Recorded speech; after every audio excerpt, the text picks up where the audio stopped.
Paranaque, Miss Paranaque, how are you doing right now? Hi, I'm doing good. I'm a little shaky. I don't know if it's because it's cold or if I'm nervous, but I'm looking forward to this. I've prepared and I feel ready. Nice color. Thank you so much. So you have 30 seconds to answer each question, Okay. and then you will hear a bell. After All each right. 30 seconds, a very loud bell. Okay. Louder than Lola. Loud lang. Okay. Tell us something about yourself. Hi, my name is Ysabella Ysmael, but you may call me Bella as everybody else does. You may know me as a ballerina. I am also a psychology major and I'm very passionate about mental health. But I would say I'm also somebody who burns with a fire inside. And I think this is not expected of me because I look very calm and collected all the time. I look shy sometimes. And I say that because I'm somebody who just burns with her own fire, and I'd say that's my strength. I see. So when Tagalog ka, what is one beautiful word in your language, and what does it mean? Well, I speak Tagalog, and one of my favorite words is actually kilig. Because this is something that we can't really explain in English. There's a similar word, it's called giddy. But there's no explanation or no feeling like kilig. And it's something that I feel every time I take a step here, every time I feel like I'm so beautiful and confident. And it's something that I'd like to make people feel also when they meet me. Lagi akong pinipilit. Talaga. Konting kurot lang kinikilig. Marupok. Giri. Alright. What's that one learning experience that you had as a child that made so much impact on you? I grew up dancing ballet because I started at 4 years old. And one of the most important things that I've learned is to learn how to be yourself in every situation that you're put in. So this is actually my first national pageant, so it's new to me. However, as we've gone through the different challenges, I've learned how to apply it myself in the situation, and I've learned how to grow and to shine as Ysabella Ysmael. That's the beauty that I've learned as a child in ballet, where you have techniques, but you learn your own art, you learn your own style. What about during this pandemic? What is the most important lesson that you learned?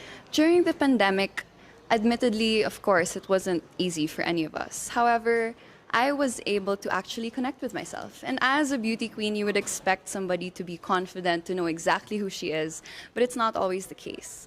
I was able to take time to meditate. I was able to take time to listen to myself. And I realized the value of knowing who you are. And I'm able to take that with me to today. You know, my outfit, this is me. It's pink, it's floral, it's ballet-ish, but you know, I feel very confident as myself, and I'm proud of that. Ysabella, you win. How do you plan to help your community?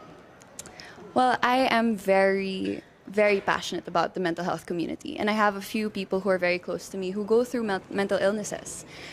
One of the things that I've learned is that it's not just those who suffer with the sickness who have a hard time, but it's also their families.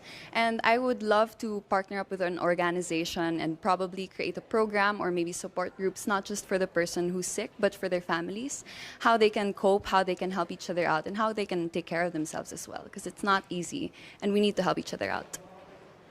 What color do you think symbolizes the phenomenal woman? I would say blue. Blue, I know to be royal blue. I would say it's something that is so strong. It comes out confident and strong.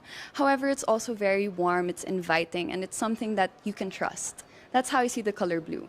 And a phenomenal woman is somebody who's confident in herself, is somebody who is calm, but is also somebody that you can trust to represent you, to tell your story.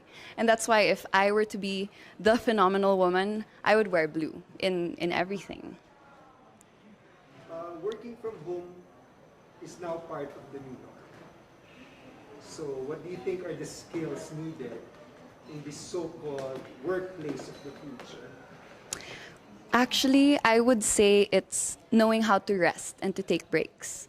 Working from home, we have less boundaries. We have the bedroom and then the workplace, and that's difficult. This is something that we can take even after the pandemic, even when we can go back to the normal life. We can take the learning of learning how to rest, knowing when to listen to your body, knowing when it's time for a break. because this will help us do better, this will help us develop, and this will help us understand ourselves even more. If there's one spot or one place, whether man-made or natural, that you want to promote in Paranaque, what would that be?